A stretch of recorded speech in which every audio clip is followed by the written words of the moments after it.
গেছিল, সেগুলো আপনা থেকেই পুনরায় প্রজ্বলিত হইল। মানে কংস এমন চিন্তা করত যে আমি রাজা, আমি সর্বে সর্বা, আমি ঈশ্বর, আমার উপরে কেউ ভগবান, আমি ভগবান। তো যত যাগযজ্ঞ হতো তখন ব্রাহ্মণরা করতো, সব বন্ধ করে দিয়েছিল যে আমার পুজো করি, আমি সব। যখন কৃষ্ণের আবির্ভাব হওয়ার আগেই সমস্ত নদ নদী আবার প্লাবিত হতে লাগলো, বনে বনে ফুল, এবং সেই ঋষিদের যাগযজ্ঞ শুরু হয়ে গেল। অপ্সরাদের সঙ্গে নৃত্য করতে লাগলো দেবতাগণ, এবং সকল মুনি ঋষি আনন্দে পরিপূর্ণ হয়ে হৃদয় পুষ্প বৃষ্টি করতে লাগলো।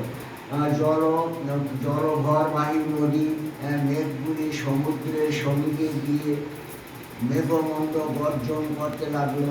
জন্ম মৃত্যুর চক্র থেকে চিরতরে তিনি মুক্ত দান করেন। সেই জনার্দনের আবির্ভাবের সময়টি ছিল নিষিদ্ধকাল, মানে ওটা ছিল খুব গভীর রাত। এটা হচ্ছে অষ্টম গর্ভ। তার আগে কিন্তু দৈবকীর আরও 6 জনা সন্তানকে ও মেরে ফেলেছে কংস। তারপরে একটা মেয়ে জন্মগ্রহণ করেছিল,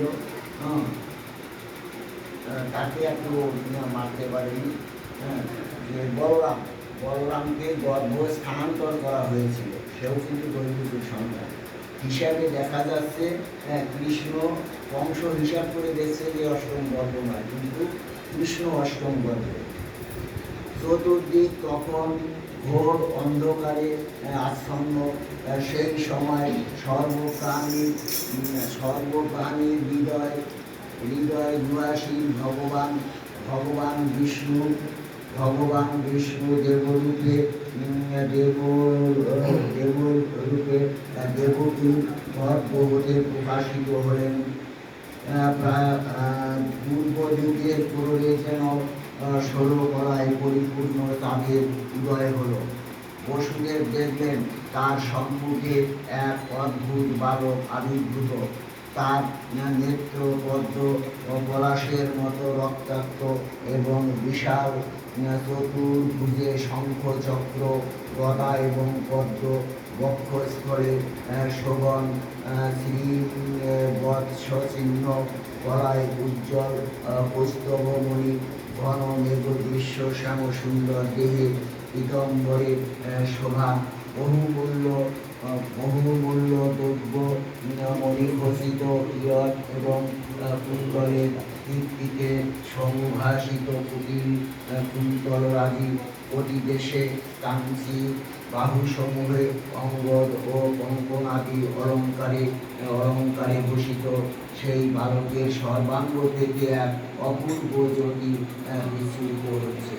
মানে ও যখন জন্ম হয়েছিল, ওর বাবা কিন্তু দেখেছিল শঙ্খচক্র গদা পদ্মধারী চতুর্ভুজ।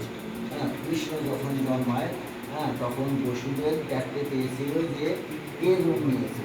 তখনই জানলো যে স্বয়ং ভগবান,